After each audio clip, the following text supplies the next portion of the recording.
नमस्ते, ओम भगवते वासुदेवाय नमः। स्वागत है आपका मेरा channel Puran reading by Soni में। और आज हम पढ़ रहे हैं पृष्ठ 10 यानी कि पेज नंबर 10। और बिना समय को व्यतीत करते हुए हम स्टार्ट करते हैं। धर्म का प्रतिपादन वेद में किया गया है और वेद साक्षात परम पुरुष नारायण का स्वरूप है। अतः वेदों में जो श्रद्धा का रखने वाले हैं उनसे भगवान बहुत दूर हैं। जिसके दिन धर्मानुष्ठान के बिना ही आते हैं और चले जाते हैं, वह लुहारकारी धोकनी के समान सांस लेता हुआ भी जीवित नहीं है। ब्रह्मानंदन धर्म, अर्थ, काम और मोक्ष, ये चार पुरुषार्थ सनातन हैं। श्रद्धालु पुरुषों को ही इनकी सिद्धि होती है, श्रद्धाहीन को नहीं। जो मानव अपने वर्णाश्रमोचित आचार का उल्लंघन किए बिना ही भगवान विष्णु की भक्ति में तत्पर है, वह उस वैकुंठ धाम में जाता है जिसका दर्शन बड़े बड़े ज्ञानी भक्तों को सुलभ होता है।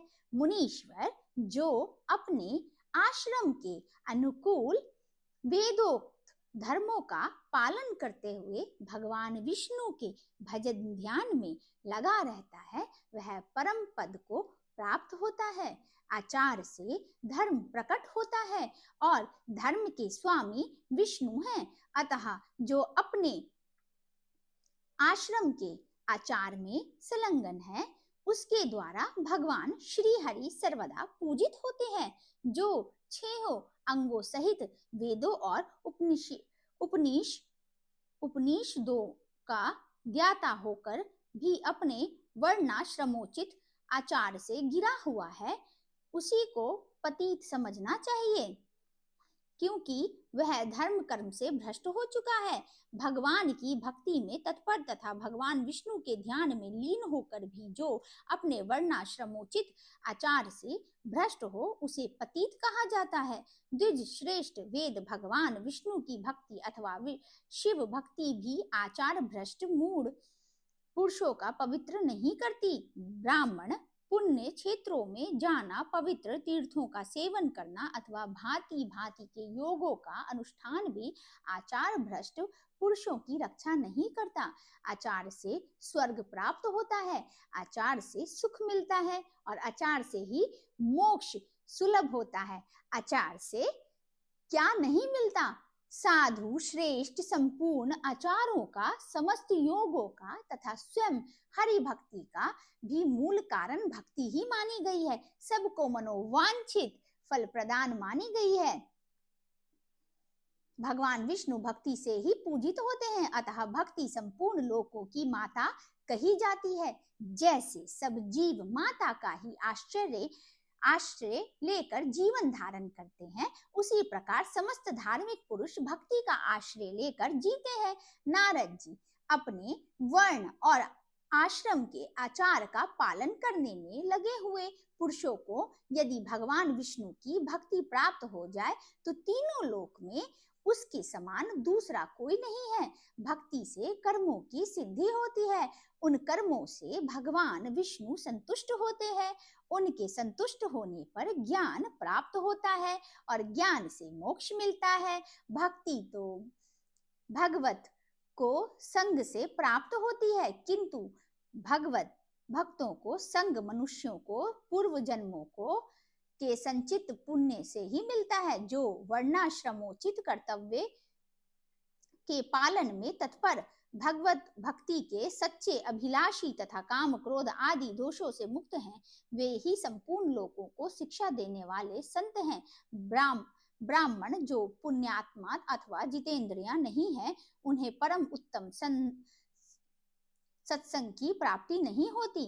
यदि सत्संग मिल जाए तो उसमें पूर्व जन्मों के सचित पुण्यों को ही कारण जानना चाहिए। जिसके पूर्व जन्मों में किए हुए समस्त पाप नष्ट हो जाते हैं, उसी को सत्संग सुलभ होता है, अन्यथा उसकी प्राप्ति असंभव है।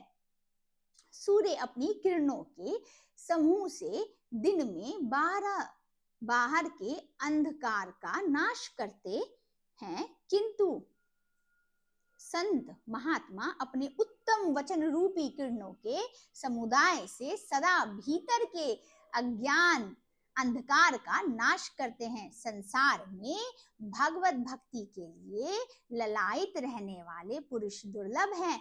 उनका संग जिसे प्राप्त होता है उसे संतान शांति सुलभ होती है। बोलो ओम भगवते वासुदेवाय नमः। और इसी के साथ आज का हमारा 10th पेज कंप्लीट होता है। और इसमें आज मैंने क्या सीखा, अब हम ये डिस्कस करेंगे। इसमें मैंने सीखा कि आजकल आप देख रहे होंगे ट्रेंड में बहुत ज्यादा ट्रेंडिंग है कि सनातन, हम सनातनी हैं। लोग इंस्टाग्राम पे भी लिख देते हैं सनातनी, हम सनातनी हैं, हम सनातनी हैं, हम क्या सच में वो सनातन का अर्थ समझ रहे हैं?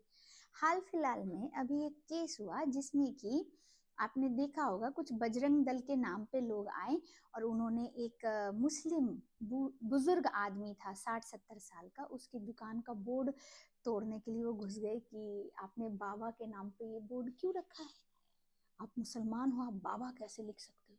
और वो मुस्लिम बुजुर्ग जो है ना, वो स्कूल के बच्चों के ड्रेस बेचता था। हिंदू मुस्लिम सिख ईसाई सब उससे ड्रेसेस खरीदते थे। जस्ट इमेजिन कि ऐसे लोग अपने आप को बजरंग दल यानी कि बजरंग बली के भक्त और सनातनी बता रहे हैं। और नारद पुराण में अभी हमने सीखा कि सनातन कौन है?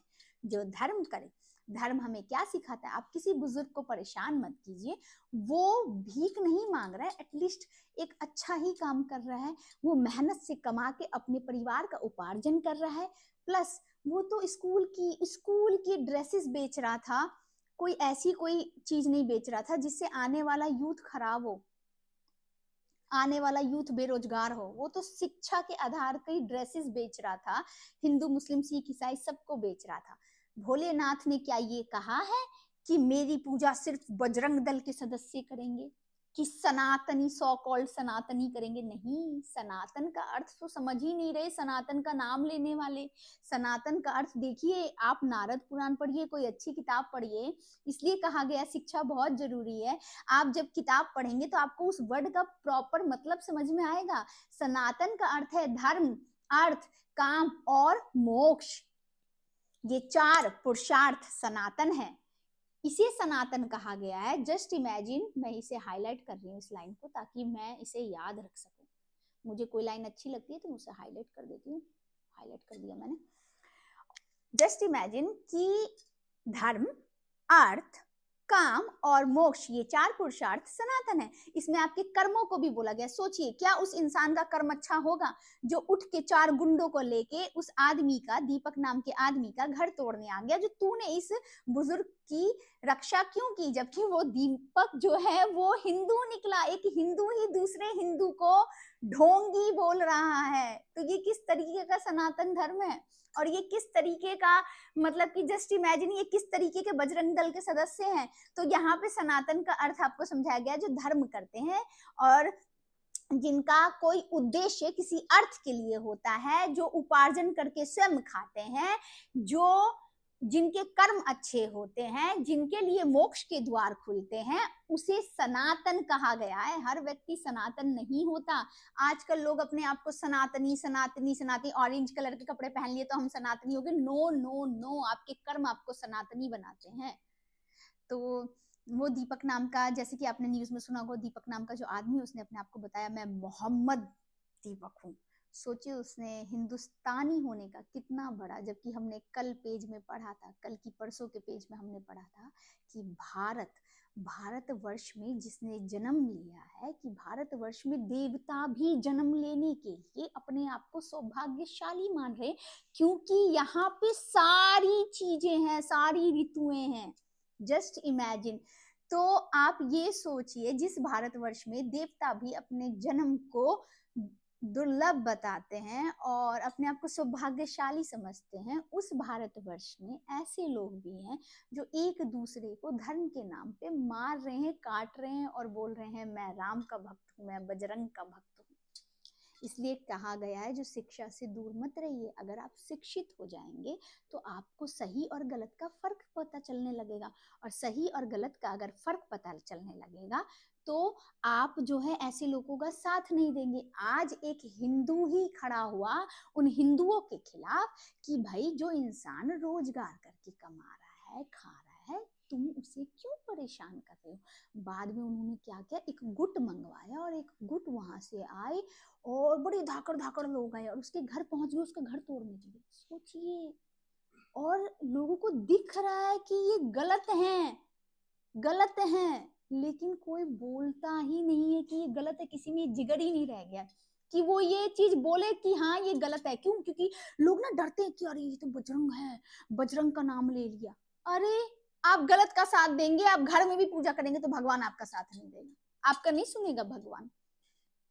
तो वो इंसान कमा रहा था और स्कूल के ड्रेसेस बेच के मतलब कि कमा रहा था, मुसलमान था। भोलेनाथ ने कभी भी कहीं भी नहीं कहा है, या बजरंग बली ने, श्री राम ने, कि अगर तुम मुसलमान हो तो मेरा नाम मत लो।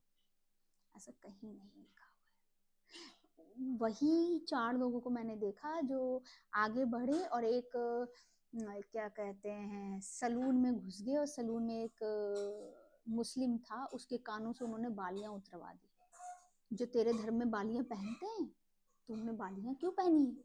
सोचिए। और वहीं बैठे सारे हिंदू उन्हें देख रहे हैं। अगर सारे एकजुट हो जाएं और इनका बहिष्कार करें तो क्या ये गलत लोग हटेंगे नहीं? इसलिए आप लोगों को मैं कह रही हूँ बार बार, जो ऐसी अंधभक्तियों से दूर रहें और अच्छी किताबें पढ़ें। आज फाइनली नारद पुराण जब मैं पढ़ी तो मुझे सनातन वर्ड का मतलब पता चला। इसलिए मैंने कहा था कि मैं कोई कथावाचक नहीं हूँ, I am just a reader. मैं सिर्फ रीडिंग कर रही हूँ। मेरे माध्यम से अगर कोई पुराण की रीडिंग सुन रहा है तो मेरा भी धर्म हो रहा है, उसका भी धर्म हो रहा है, और मैं अपनी बोली वचन से कुछ अच्छा सिखाना चाह रही हूँ, कुछ अच्छा बोलना चाह रही हूँ। तो इसलिए मैंने ये बुक की रीडिंग स्टार्ट की है। हम एज अ बुक भी नारद पुराण को पढ़ सकते हैं, तो मैं पढ़ रही हूँ। अगर आपको मेरा ये वीडियो अच्छा लगा हो तो प्लीज़ मेरे चैनल को सब्सक्राइब कीजिए, लाइक कीजिए, बेल आइकन दबाना मत भूलिए, ताकि मेरी सारी वीडियोस, और मैं शॉर्ट्स भी डाल रही हूँ उसमें भगवत गीता के श्लोक, वो सारे आप तक पहुंच जाए नोटिफिकेशन के थ्रू। और please please please please keep supporting, keep loving and like कीजिए, सब्सक्राइब कीजिए। और मेरी अगर कोई बात आपको ऐसी लग रही है कि ये सही नहीं है, कि ये गलत नहीं है, तो डेफिनेटली आप कमेंट में मुझे सजेस्ट कीजिए, आई एम वेटिंग, और मैं उसे सुधारने की कोशिश करूंगी। बट हाँ, जो मुझे ये लगेगा कि नहीं मैं यहाँ ठीक हूँ और मेरी सोच ठीक है, वहाँ मैं उस चीज़ को नहीं सुधारूंगी। मैं किताब पढ़ रही हूँ, किताब में अगर आपको कोई गलती लगे, कुछ अशुद्ध मैंने बोल दिया, तो आप मुझे वो जरूर सजेस्ट कीजिए। और हमारा जीवन हमें यही सिखाता है कि अगर मैं कुछ अच्छा बोल रही हूँ या मेरे पास अच्छा ज्ञान है, उसे गंदा करने 10 लोग आ रहे हैं, तो उसे गंदा नहीं करना है, उसे अच्छा ही रहने देना है। ओम भगवते वासुदेवाय नमः। आप मेरे चैनल को सब्सक्राइब कीजिए, लाइक कीजिए और बेल आइकन दबाना मत भूलिए। मैं सोनी मिश्रा फिर आपसे मिलूंगी। बाय।